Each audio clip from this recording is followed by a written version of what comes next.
This man here, you probably recognise the voice straight away, but you might not recognise his face, because this is Mike Porter, who's a really well-known disc jockey, radio disc jockey in Essex. And we started on the same station, didn't we? We did. That was Essex FM. Yeah. Back in the good old days. So what year did you start then? Oh, we're looking at just before, or around about mid-95, I think. Right. Ish. So, yeah, so we were kind of around together for a couple of years. It was, yeah. What was your first show there on Essex? Well, I started on 1017 in Harlow. Yeah. And I'd done that for about a year, I think, maybe a year and a half. So I think you were at Essex while I was at Harlow, and then they moved me on to the Saturday night show, 6 till 10 on Essex FM. Right, so that's probably why we didn't see each other. Yeah, probably. I was tucked out the way. Get him out the way, get him out the way. Yeah, and then of course you moved on to the breakfast show. How long were you on Essex FM for before you moved on to the breakfast show? Or did you do lots of other shows? 4 years, I think it was. And then I moved on to doing, I'd done Sunday afternoons. Then they put me on weekend breakfast for a little bit. Then I've done the overnights. Strange moves now. Oh, very strange moves, don't. And then they moved me to doing the overnights, and then what's called Mikey's Missions on the breakfast show. And then Mikey's Missions became so popular, they put me on the show after breakfast. I used to do mid-mornings, which was running around Essex all over the place, doing silly stuff in the mornings, dressed in a kilt and a pair of Wellingtons. And so there's hardly any show you didn't do at Essex. Virtually everything. To be honest with you. And then you ended up on Southend Radio. Yes. And how long were you there for? I was at Southend Radio for 3.5 years, and they bought Dream in Chelmsford while I was there, and they turned it into Chelmsford Radio, and then they started sending the show across both stations. And then I used to do another show, a Sunday afternoon show, which was on 2 Connects in Northamptonshire and Southend Radio and Chelmsford Radio. So they started networking it right up. Yeah, that's a shame, isn't it? Because radio seems to have gone down that road substantially, isn't it? That's the way radio's gone, to be honest with you. I mean, back in the good old days, it was one station, one set of DJs, and a program controller that knew the area, started to get tighter. What they started to do is networking, and you know this as I do. They started networking a lot of radio shows. It started off with the overnights, where it didn't really matter if the ratings fell, and the ratings didn't fall. So they sacked all the rest of the overnight DJs and put one good DJ in charge of all of them, and then they started weeding it right the way back through the clock. And now there's a lot of stations that are doing just breakfast and drive from their individual station, and all the rest is coming from London, or from wherever. And that's been happening for quite. Let's talk about what you're doing now. You're on this station, which is Phoenix FM. Yes, well, I retired. This is a really weird, strange set of events here. I retired from work, 47, enough, no more. I'd done a lot of work from the age of 15 as a DJ. I'd been very shrewd with my money, don't need to do it anymore. So I stopped. I then sat indoors for a year, and I can't begin to tell you how many. There's only so many times you can watch Judge Judy before you hate it. I was. Yeah. So, and I saw an advertisement on Facebook for drive time on Phoenix FM, because the guy beforehand, who was very good, Brian. We should mention, of course, to people who don't live in this area where we are at the moment, that Phoenix FM is based in Brentwood. It's based smack bang in the centre of Brentwood, and it's a community radio station for Brentwood and Billericay. And Brian left, and I came in and stepped in his shoes just to give me to do something to get out of the house.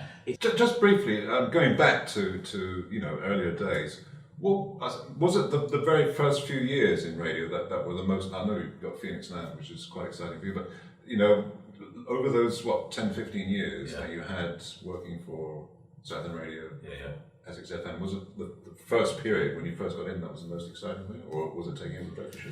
Well, the first bit was really exciting because it was all new, and I was brought up in the era of people like Steve Wright when he was on Radio 1, and you got Steve Penk when he was on Capital. You had Noel Edmonds when I was going to school. Noel Edmonds doing the breakfast show on Radio 1 was a huge thing.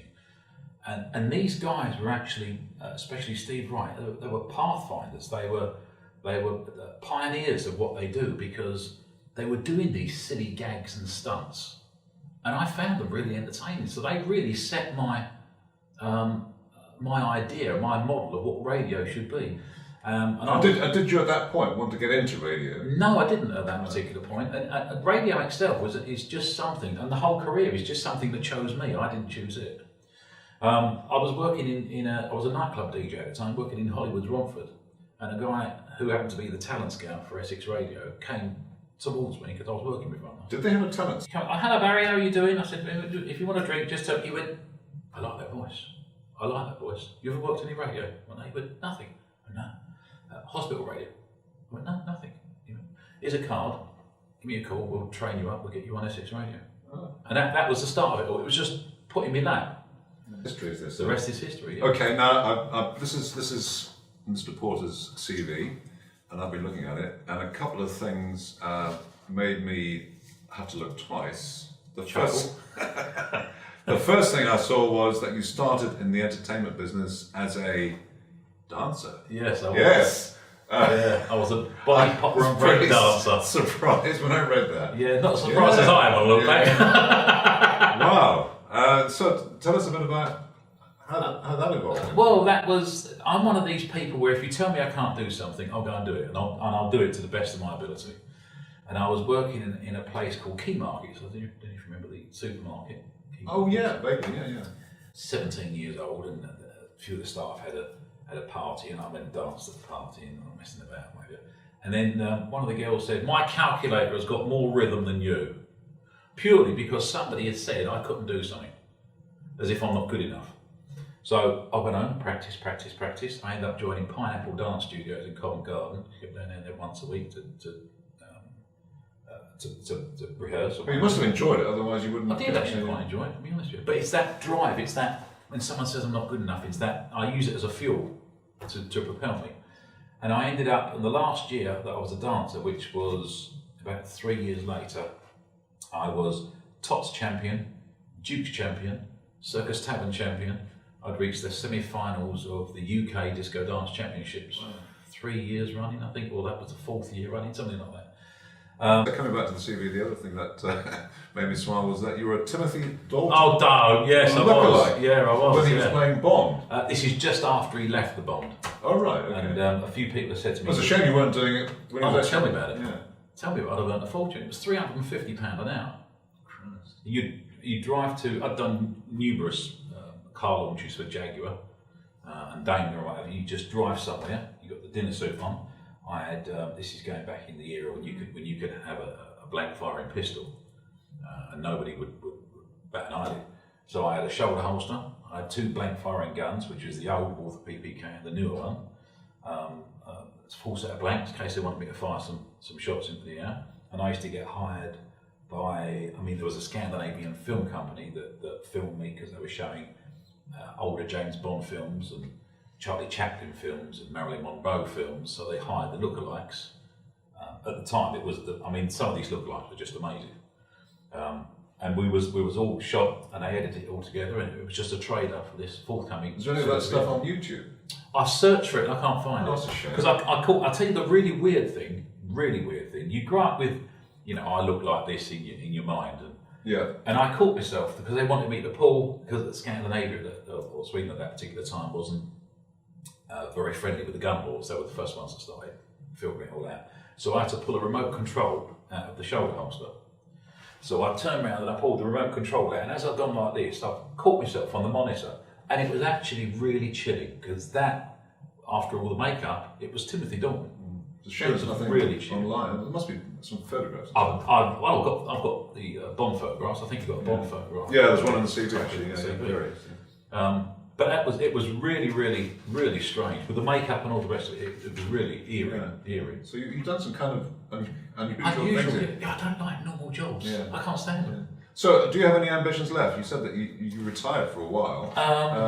The only thing I'm interested in now is being happy. That's it, because that seems to be the pot at the end of the rainbow, the pot of gold at the end of the rainbow. That people, they search and they climb all their life, and it's always just slightly out of reach, and they turn very materialistic. If I buy a new TV, it'll be all right. If I get that new car or a bigger house, and it's not there.